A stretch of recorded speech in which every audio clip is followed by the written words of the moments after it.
Mr. Daniel Ramsey, welcome to the podcast. Yeah, Ash, thanks for having me, man. I'm excited to chat today. Yeah, I really am excited. I think this is going to be a really fun conversation. It's the first time we've actually met. I think we've had a couple conversations before. We actually do work together and I'm a client of yours, but I've had success with your process and your business. And, I have an employee that works for me that is a part of your business. So I'm really excited to talk about your company and your business and your story and really talk about the whole world of virtual professionals and unpack that today.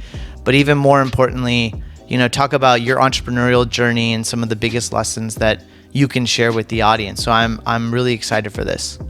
Yeah, man, let's do this. It's exciting when a client actually has an audience and a podcast and we get to come on. I mean, it's just, for me, it's a pleasure because sharing what we do and how we impact the world is just always, it's my favorite thing to do in the day. I love it. So I guess just for the audience really quick, give us a little bit of introduction about you, the business Mod, and tell us about what you guys are all about. Yeah, sure. So again, my name is Daniel Ramsey and I own a company called My Outdesk. So it's MYOUTDESK. And I spell that because we get called Outdesk and My Desk and all kinds of crazy stuff. But what we do is we help instantly scale growing companies with virtual assistants. So we will help anybody out there who can recognize that their time is valuable and that they should be focused on, dollar productive activities, the things that really drive revenue for a business or create impact in the world. And everything else should be delegated down, maybe to a US employee and maybe to a virtual assistant. And what we do specifically for our customers is we create blended models where, your folks in the US are licensed and or the project manager and or the, very detailed expert in their industry. And then all the doing happens for us with our virtual professionals. And just to give the audience some scale, how many employees, where are they? I mean, I know they're all around the world, but give us some context from that perspective. Yeah, so we just crossed 2,000 virtual professionals. We're in the US, we serve customers in Canada and the US, and primarily we're in the Philippines. So 100% of our folks are over there. Two things, I'm a real estate guy in my heart. That's what I do. I develop or flip or own real estate. And I hired my first virtual assistant in 2007. because I needed leverage in that real estate related business. And, today, the Philippines is just such a great match for virtual assistants. Ethics wise, they're very Catholic. So right and wrong is equal. In Asia, that's a big deal for us. And American culture is very tied and very close to the Filipino culture. And, we call ourselves the Mod family. So, it's exciting. We've crossed a massive threshold of 2,000 virtual assistants, and we were named the #1 virtual assistant company last year. And we were just named it again this year. So it's cool to be recognized in our industry, as well as, have so much girth and size. Yeah. It's amazing. I mean, yeah, congratulations, because it is 2,000 virtual assistants is quite scale. And what I definitely want to get in today is, managing a company and especially right now with remote work and the COVID situation, people are thinking about, well, how do I get a hybrid in my office and all that? And you have 2,000 employees on the other side of the world, all working remotely for companies on the other side of the world. So I'd love to get your thoughts about how you make that happen, how you engage culture, how you keep people really engaged. Actually, just answer that. Tell me what you think about how you do that. Well, I mean, first, it always starts with a vision, right? If you're listening to this, you have to have a very clear vision. And from the beginning, our vision is creating virtual assistants that are indispensable for their clients, meaning you can't imagine running your business without our virtual assistants, right? That's our mission, that's our purpose, that's why we're here. And it's a guiding light for not only the client, right? They can kind of understand what the goal is, as well as the virtual professional. So we want our people to be indispensable. So that's number one, is to have a clear goalpost. Like, how do we know we won, right? And then, operationally, it's just to organize around that. Like, how do we find the best people? How do we match the best people? How do we create impact so that, and this is fun, our goal is to create impact in the world, right? So we have 2,000 people on average. A person in the Philippines has 5 family members. That means 10,000 people are kind of getting a paycheck. They have healthcare. We have vacation time. We do events, virtual events. I'm about to do a TikTok contest. Like, I'm just doing crazy in the Philippines. So, fun stuff. It's about creating. Go ahead. No, I just said fun stuff. Yeah, exactly. So it's about, creating a clear vision, executing around that vision, and then really, making sure as an entrepreneur that you're not losing sight of the people who matter. Like, our customers, they come to us because they have a need, right? Our virtual professionals come to us because they have a need. We need to make sure and be present that we're matching those needs and really serving the people, being human, right? And so it goes back to what's your vision, and then our core value. Our number one core value is a servant's heart. My job is to serve you as a customer. You are my customer. My job is to serve you. AJ, your virtual professional, her job is to serve you. Your job is to grow your business, right? Like, grow your impact, right? Add more virtual professionals, and it's just symbiotic. So, Beautiful. To answer your question lightly, make sure your core values are lined up, make sure your vision is lined up, and then support the people inside your business, to execute. As you were scaling your business, what are some of the major milestones of challenge?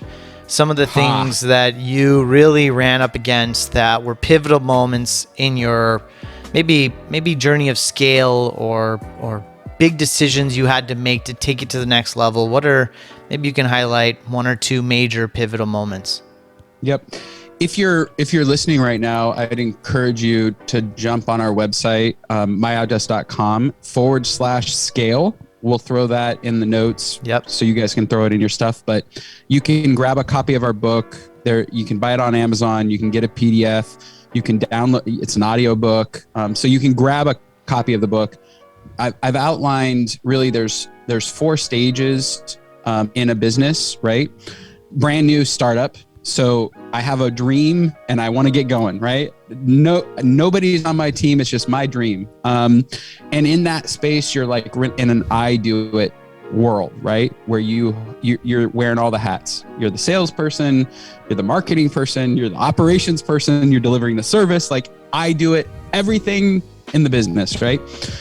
Most businesses stay in that world, right?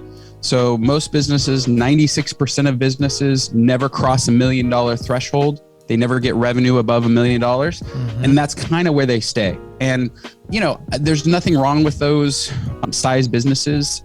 There's a lot of freedom in them, like, Ash, nobody owns your calendar. You get to do whatever you want. Yeah. You get to pick and choose your clients. You're highly compensated, got a lot of freedom and choice. I love the I do it stage. So in my world, the I do it stage, I felt I was learning a lot. I got to learn who my customers were, what I like doing, what I was really good at, what I needed support in, and what I needed to get off my plate. So, the first step is just have a dream. Second step is you start executing and you're in the I do it world.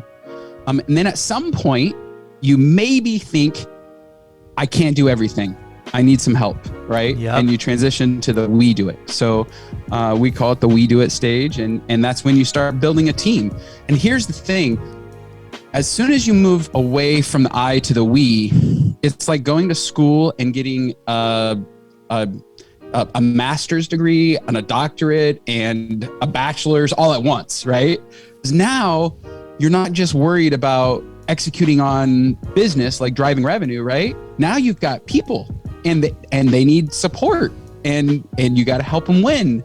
And it's a whole new world to run into that. We do it.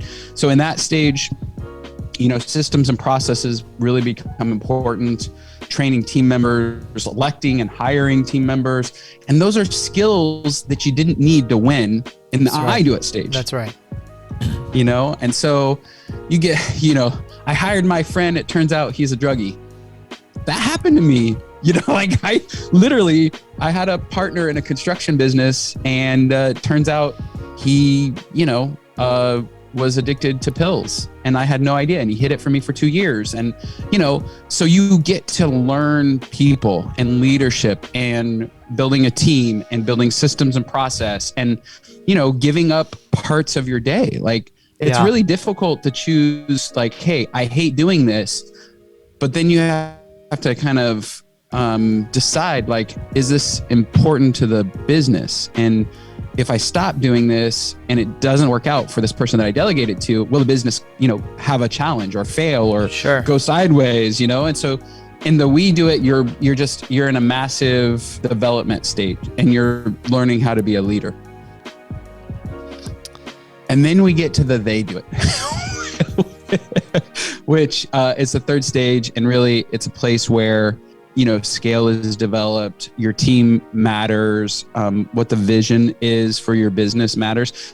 In the I and the we, you can pretty much say, hey, I want to be rich and I'm going to make a lot of money. And, people aren't going to love that, but, you can get away with it, right? Mm-hmm.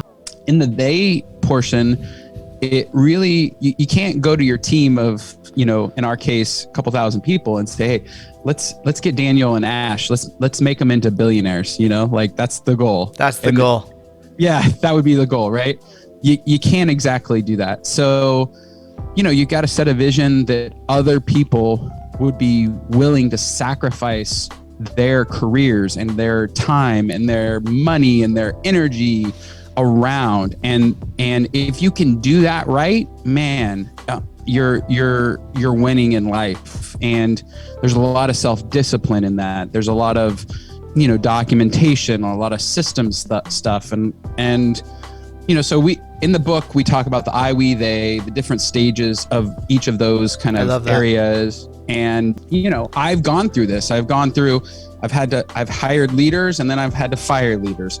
I've, delegated something the wrong way and messed it up and then had to go back and redo it and do the job myself. And I've had sleepless nights, and then I've gone Hawaii for 10 days and going, this is amazing.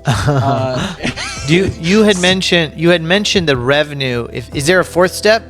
I don't want to interrupt you. Well, just having a dream, right? And then step one is having a dream. And right. It's not in the book. It's the I, we, they. There's really 3 stages of growing a business. But the first step, which a lot of people struggle with, is should I take the risk? Should I transition from a W-2 to an entrepreneur? And I mentioned that stage. It's not in the book, but I think it's important because people need to know what they're sacrificing to choose to be an entrepreneur, Yeah, there's a meme online, and I had a guy in my lobby ask me this question. He's like, hey, Ashish, I know you're an entrepreneur. And I saw this meme on TikTok about, I left my job, a 9-to-5 job, to be an entrepreneur. Now I work 24/7. So it's a really different lifestyle, right? Yeah, the thing is, you have to get juiced around solving business problems. Yes, that's so true. You've got to be, if you're in the they do it and you have a team and you want to, make big impact in the world, you have to really have a passion for serving others and solving business problems. I love that. You're gonna, if you don't love that, then you really should get a job. One of the things we were talking about right before we started recording was, you had mentioned how important revenue was. And revenue. So talk to us a little bit about why that's such an important metric or goal for you, or how do you incorporate that into your strategy? Well, there's a couple things. I like to tell people revenue is like air, right? You and I like to breathe. Well, businesses love revenue. Yes. And great businesses always are consistently focused on driving revenue, right? How do I grow it? What do I need to do? How do I maximize? What does it look like? one of our core values is we are a sales organization. So that's what we are. So everybody is selling every stage of the way. Even the person who's calling to get a new credit card to collect on an invoice, they're in sales. They're talking to a customer. And so for us, revenue has really always been a focus from day one to today. And I tell our sales team all the time, they are lucky and also burdened with the responsibility of driving growth for the company, right? You don't have, I'm not going to ask you to pick up trash. I'm not going to ask you, to file bills. And I'm not going to ask you to, I'm not going to ask you to do anything but hyper focus on serving our customers and driving revenue. But with that comes a massive amount of responsibility, because you will either be successful in doing it or not. And that narrow focus is what a lot of people miss in business. One thing about me that I think would be valuable for your audience is if you look at my calendar for the last decade, you can literally see what I did every single day, when I start, when I stop, how many of these, dollar effective activities I'm doing. Like, you will see my routine in my calendar. And I think many people fail to recognize what's in their bank account and equate that to their time. What does that mean? What do you mean? So we do a consultation every time we have somebody hire a virtual assistant. So I've gotten an opportunity to talk to more entrepreneurs than most people that I know. Like, I've never met somebody who's done more conversations with entrepreneurs, honestly. And every month we do 400 to 500 face-to-face Zoom conversations with entrepreneurs. I mean, think of those numbers, Right. We're 15 years old. Right.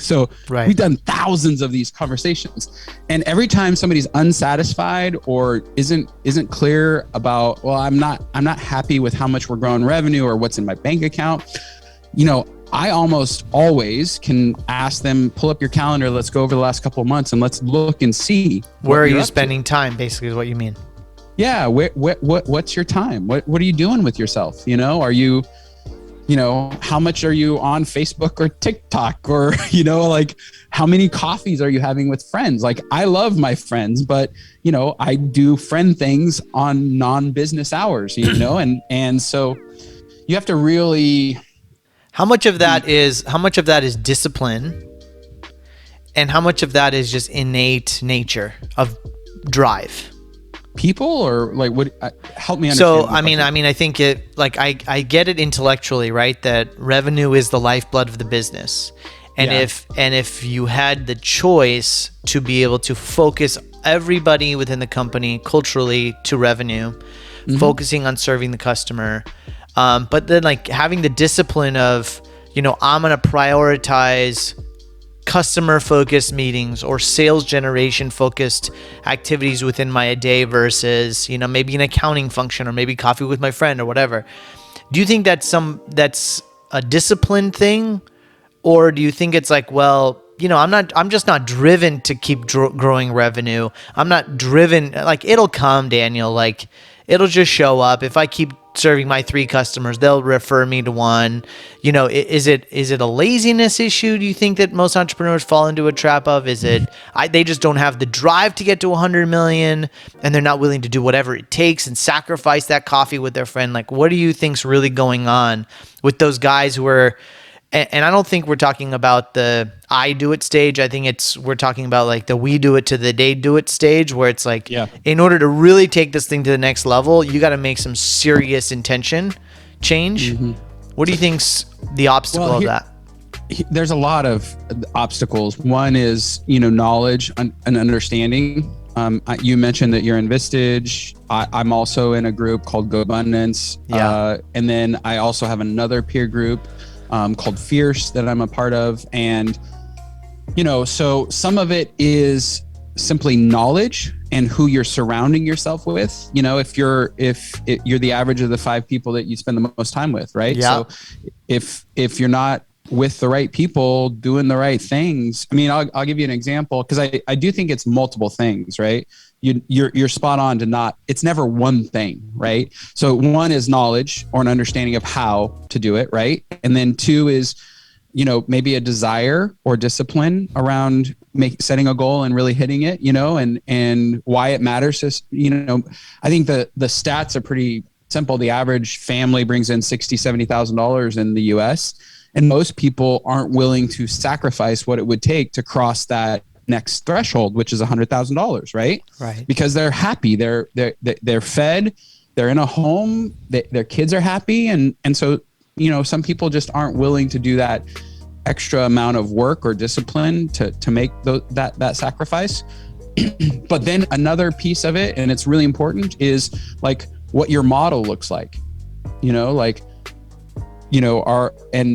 sure you have some insurance brokers who are out here listening to this, or lenders. Those models are dying where an individual serves an individual, and those models are getting harder and harder to win in. Yeah.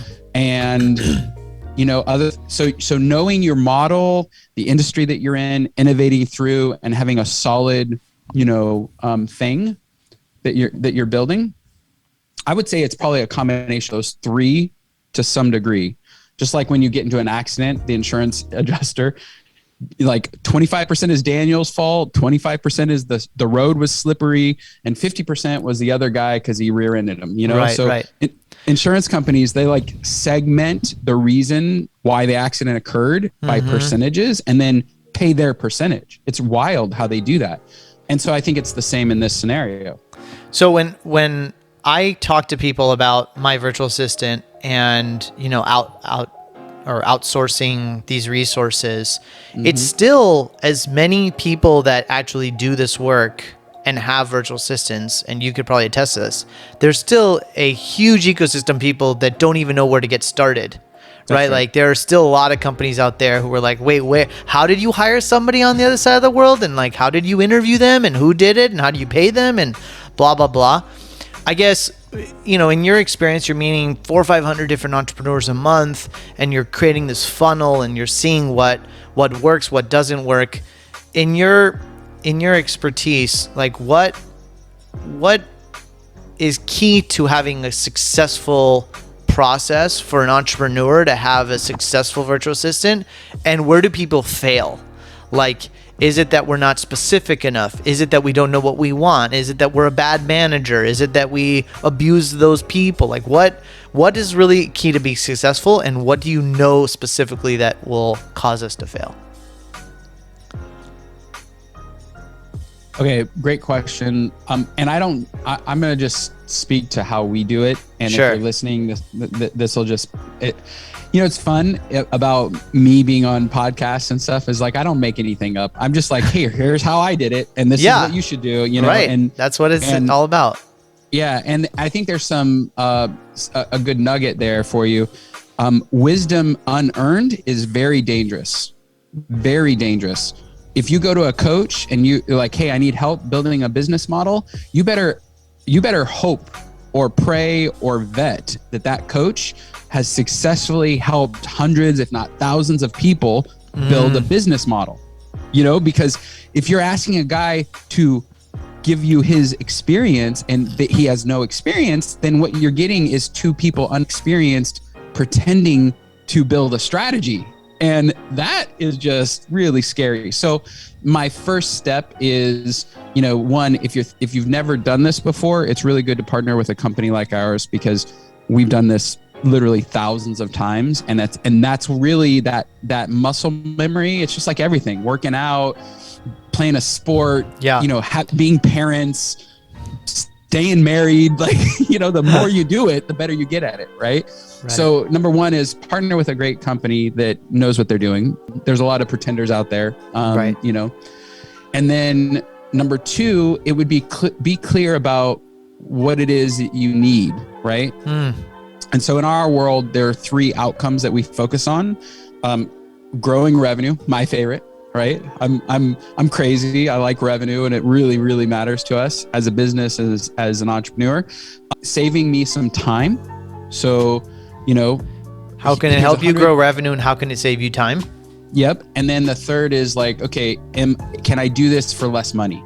Because let's be clear, outsourcing, the idea is, my cup of coffee in the US is $4 or $5. That same coffee in the Philippines is $1. So there's a massive savings if you get a really good, we call ourselves virtual professionals. Like AJ, she's a professional. She does this for full time. She's not playing around. Yep. Like she's not sidecarring, yes. It doesn't have, like she's a professional, right? So as long as you hire the right person, there's also tremendous savings. Usually it's 60-70%. Yeah. And then what are the biggest failures? Like okay, so number one, not treating them like regular team members. So, I didn't understand this early on, probably the first 5 years of our business, but our customers who embrace the virtual professionals, give them internet, not internet, but an email address that's company-based, a phone that's company-based, sends them a cup, a shirt. I'm wearing a mod shirt right now, like little things, right? Just adding them into the culture, getting them clear about what you're building, who you are, all the different team members, their part. So just really treating them like you would any other human being, right? That's a huge failure point. And then the other piece, and probably this is the biggest challenge that, we have as a business, if I'm being honest, is helping entrepreneurs in the I and the we do it stage learn how to onboard somebody virtually. So training becomes a really big deal. Documenting your systems and process becomes a really big deal.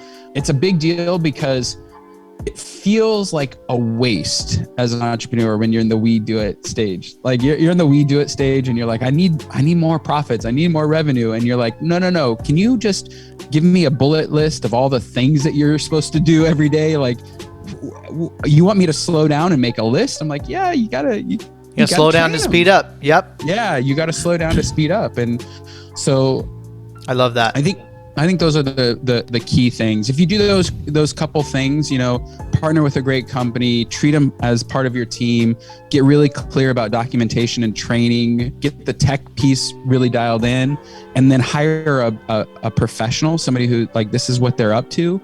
This is who they are. This is what they do. They're defined by it. I love it. You do those things, you're going to be in a good spot. So you're a successful entrepreneur, you run multiple businesses, you're in different peer groups to help you continue to stay focused and continue to grow mentally and emotionally and even in your business. Hold me accountable. And hold you accountable. Exactly. Very, very important, right? I mean, that's why we do those things. You have a real estate business, you're growing that. What do you hope to leave behind? What is your why? Yeah, it's good. We have a charity called the Mod Movement, and when I was brand new in like building a team and getting to the they do it stage, I really spent a lot of time thinking about okay, how can we impact the world? What can we do? What are some of the things that we could really push, our team, our employees and our customers? And so I'm really proud. We have I think it's close to 200 of our clients actually contributing to our charitable cause right now. And we've done things like build orphanages, old folks' homes. We put kids through, school, and just really great work. Fed the homeless. I mean, Beautiful. Just a bunch of stuff that's good. So, my world is, I just want to continue to grow that piece of of the ability to give back and impact the world. Love it. And, we just keep kind of plowing through and trying to do more. Yeah. What keeps you up at night? Okay. We didn't get to this, but it's really important. We talked a little bit about it. 96% of businesses stick under $1 million. And that means 4% of businesses get over $1 million, right? And so that's a cool number, but it's like, okay, well, what does that mean for your audience? And what does that mean for me? Well, the next threshold is that $1 to $10 million threshold, and then 10 to 50 million. Like, right? So you've got these 3 different stages. And this is, by the way, this is not in any business book. Like, they don't teach it in business school. I have a business degree, maybe at Harvard, but I didn't have the pedigree to go to Harvard, so, I wasn't the guy that got educated. But there's no books that explains this. This comes directly from IRS tax data. So I'm curious, this is all in our book, by the way, but I'm curious, like, okay, what are the different stages of businesses? Like, who gets over $1 million in revenue? And I was really, really curious because a lot of our customers are in that space, trying to grow their revenue from $500,000 to $1 million, or $1 million to 10, right? And so I wondered how many people, right? Well, only 17,000 businesses ever get above $50 million. 17,000 wow. out of 28 million. So there are 28 million businesses, 4% get over $1 million, right? And 0.04 get over 10 million. And then only 17,000 ever get above $50 million. So I'm like, okay, well, what does that mean for us? And you asked the question, what keeps me up at night is, how I cross that $50 million and be one of the 0.004 percent to get to $50 million. And what kind of impact can I make when we do that? When you do that. And what does that look like? What characteristics have to exist? Who has to be on my team? What do they need to be focused on? And I think that those are the questions that should keep all of your audience up at night. Who do I have on my team? What do they need to be focused on? How do I get them all aligned around the vision? How do I drive revenue without being the one that's on the calls? So that is what keeps me up at night. And I love it. I mean, you're so driven, and I can tell how passionate you are about your mission, and it's incredibly contagious. But like, it's really amazing when an entrepreneur has all of that in alignment, like has the drive, has the mindset, has the resources, has the platform, and then has the runway and says like, go baby, go as hard and as fast as you can. And the why is really important. I really love how you talked about it. And we have a similar why of impact. And it is really about impacting the people that we work with, whether it's our customers or our employees. But like that, and it's a little broad stroke. People, you could judge that however you wish. But for me, it's the same thing. It's, the reason why we have this podcast, the reason why we're an employer is because we have the ability to impact people's lives one nugget at a time. And the fact that you're so driven with that is pretty amazing. Really fun. Really, really fun. When you remove revenue, like I focus on revenue, not because I'm money driven, but because it's the scoreboard in a basketball game, right? Yeah. Or in any sport or anywhere. It's the thing that tells you you're doing something right, Yeah, sure. And so as you're doing that, what happens to entrepreneurs is money stops becoming a driving factor. And so you have to have some other why. You talk to a lot of people who become millionaires because they won the lottery, right? And they're unhappy. And, money serves a purpose, but it's not the purpose. And that's what I've learned over the years, that, I got to be here for something other than just what's in the bank account. Well, you kind of just said it, but let me ask you more clearly. And this is kind of as we wrap up here, I want to ask you, for you, what does it mean to live a rich life? Oh man, got it. Okay. So I love that you're asking this question, because I think a lot of people need this one particular message. I clearly work a 30-hour week, right? So I work 30 hours a week. It's sometimes it's 32, sometimes it's 35, but it's typically never 4s unless there's some, like COVID hit and it's working a lot, but that's rare, right? So I don't I think it's really important. There's a lot of people out there that think you have to sacrifice in order to grow a business and grow something. And I hate that concept. So a rich life to me is life, right? I'm defined, love business. I'm passionate about it. I love it, but I really am a wrestling coach. So I spend 3 hours a day with a high school and I give back in that manner, right? And then on top of it, I like to play soccer and I like to work out. So I do that. I have 3 little girls,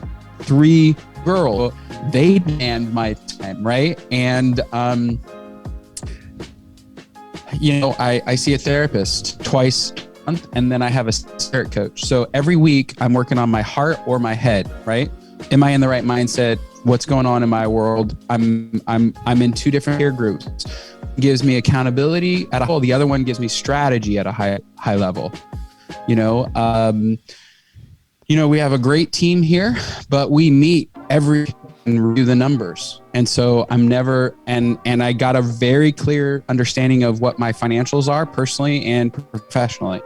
So, we go on vacation. So when you ask what's a rich life, it's like how much, I have a date night with my wife tomorrow night where we're going through a 3-week, journaling exercise together where we're seeing if we're just on the same page, like about life and about kids and all that craziness. So, a rich life is like, how much music and dance are you in? I love this. Yeah. Such a good answer. I'm an okay dancer, but, and I think it's important to know you can, as an entrepreneur, have it all. My father-in-law, my father-in-law, he's a funny guy. I love the man. He had a high level of success in his career. And I think a lot of people live like this, but he thought he had to sacrifice to have that high level of success. And I kept my world really small when I was a new entrepreneur. Focused on business. I did the health thing. I didn't have a lot of serious girlfriends early on because I was focused over here in this other area, but I still I wasn't giving up who I was in order to business. And so, you can have it all. You can have a great family. You can be in good health. You can travel. You can have a great team. You can still have challenges in business. I solved a big one yesterday with my team, and you can still have challenges and it's okay. So I don't know. That's a long Love it. No, that was an amazing answer. I really love it. Well, look, I appreciate your time, brother. Thank you so much for sharing all your knowledge. Really inspired.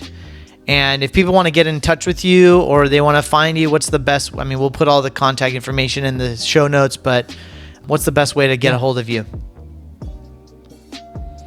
Yeah, the thing is just to jump on our website and request a consultation.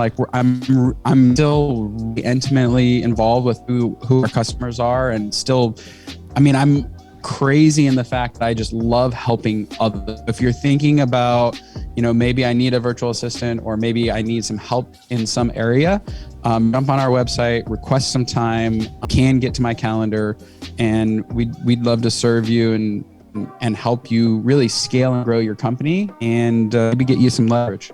Love it. Thanks so much, brother. Have a great day.